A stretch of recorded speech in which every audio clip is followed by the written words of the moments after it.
Diablo 4 Season 1 is hilariously mediocre, and we have to talk about it. Just to be transparent, I like Diablo 4. Do I think it's the greatest ARPG ever made? Probably not, but it's a good game. In a sea of bare-bones, shit-tier live service games, Blizzard delivered a deep, feature-rich experience. If you don't count resistances, which are still totally broken, and it's like weird that they haven't fixed them yet. If I never play another minute of Diablo 4, I feel like I already got my money's worth. Of course, I hope to play it for a really long time, but Season 1 isn't really inspiring a lot of confidence. Blizzard kind of dropped the ball before they even released the season. Not to completely beat a dead horse, but it started off really rough with the 1.1 patch. For those who don't know, Blizzard hit basically everything in the game with a massive nerf. Like an unprecedented, completely insane amount of nerfs. I won't dive into the patch notes or anything, but I can summarize it for you. Dear community, stop having fun. Okay, thanks, bye. Blizz. When they dropped the patch notes, there was an immediate and kind of justified pushback, and much to their credit, Blizzard heard the community loud and clear. They put out an emergency hotfix and held a surprise campfire stream where they announced yet another patch to help revert some of those massive nerfs and kind of bring a little bit more balance and fun to the game. If I'm being entirely objective, a lot of the 1.1 nerfs were actually pretty good changes and probably necessary for the long-term health of the game. I mean, they can't let power creep start literally at launch. But the thing I can't defend is the implementation here. It was totally tone deaf. The player base had already criticized Blizzard pretty heavily about their nerf rather than buff policy, and then boom, they hit people with a laundry list of nerfs that basically zapped the fun out of every build and every class in the game. Like, who looked at that crazy long list of nerfs and said, you know, the community is gonna love this. Fucking publish it. But like I said, Blizzard is a great developer, and they seem to have learned some valuable lessons out of this whole fiasco, although it did leave a bad taste in people's mouths. So that was the atmosphere surrounding the season drop, and once we got our hands on the content and saw what was on offer, it was a whole lot of meh. Let's go through and talk about some of the new additions. Elite monsters now drop a kind of convoluted alternate to gems that offer some game-changing effects when slotted into gear. The effects are kinda okay, but they're pretty basic. They don't really introduce any new synergies or gameplay styles. They kind of complement pre-existing gameplay that was already present in the game. And that's an awful lot of work to be just okay. The devs put a ton of time into developing this system. Players have to go to dungeons and slay elites and then, you know, go back and slay more and turn them into this other thing and then slot it into gear. And then you have to fetch the gear with the corresponding colors and all this other shit just to get very, very, very minor additions to your arsenal. It's just a whole bunch of bullshit, honestly. There's a new season pass, 90 tiers of cosmetics, emotes, and other kind of worthless trash. Blizzard is really sticking to their core art style and maintaining the kind of overall immersion of Diablo 4, and that's really awesome, actually. But when you look at the items in the pass itself, they leave a lot to be desired. As in, I don't really desire any of them at all. None of them are interesting, none of them are fun.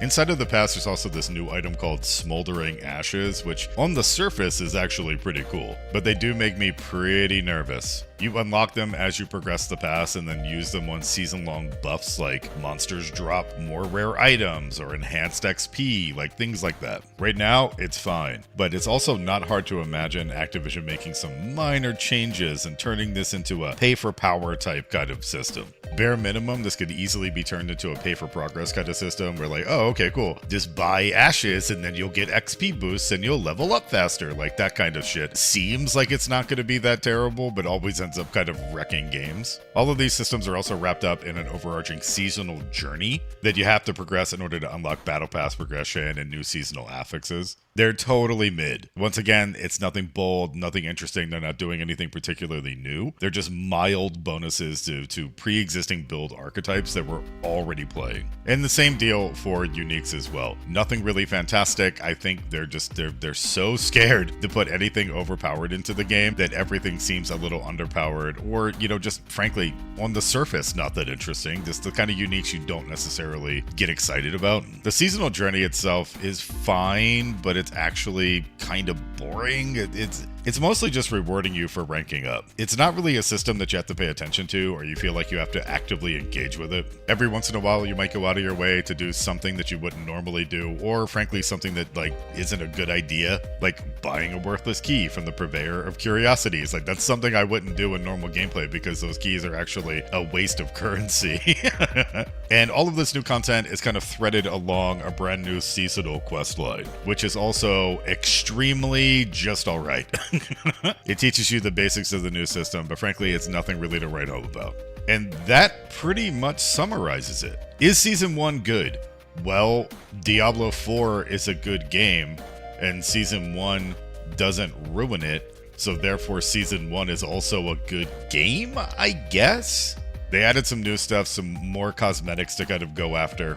Meanwhile, they pretty much tanked the core gameplay with all of those colossal nerfs, so everything is going to be taking you longer no matter what class you're playing. This season, I decided to go for a Necro build. I'm going to take Summoner Necro as far as I can, and then probably transition into like a Infinimist build, or, you know, something that's going to be all in all more effective. Even at like level 30, I'm already starting to feel that Summoner build start to chug. It's like really not getting through a lot of the content in a clean and efficient way. So who knows? I might be changing sooner than later. So Season 1 isn't really thrilling me, but it's also not necessarily disappointing me. I don't know really what I expected. But although it's not really great and it's not really bad, I do feel like Season 1 misses the mark. In a crowded marketplace full of so many great games, so many free-to-play games, Diablo 4 had to come out of the gate hard. Like, this is their opportunity to really hook people. A $500 million marketing campaign can make sure that your game sells well at launch, but building a community is a completely different endeavor. And Season 1 just doesn't do that at all. It doesn't bring people back, it doesn't give people a reason to be excited, and it doesn't freshen up the game for those of us who have been playing regularly since the game launched. It's good, but it's also really safe and boring.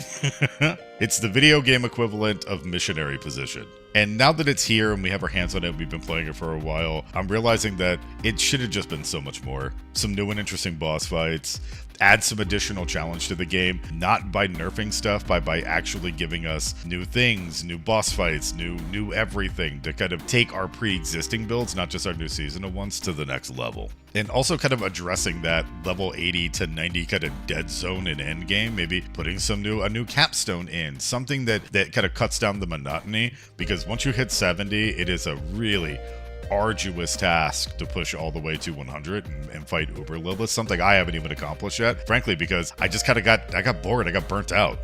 I mean, although it's really early in the life of the game as well, I do feel like Season 1 sets the tempo and it sets an expectation. So even dropping a new class, I think, would have been a good idea. Not that we really even need a new class this early in the lifespan of the game, but I think it would have sent a message to everyone that Diablo 4 seasons are going to be exciting, they're going to be game-changing, they're going to be worth your time and attention. So don't go anywhere, you should come back and play this game. You know, right now is when you build the habit and build the community and build those expectations. And unfortunately, as great of developers as Blizzard are, they've effectively shown the gaming community that A, they don't really know what to do with their game.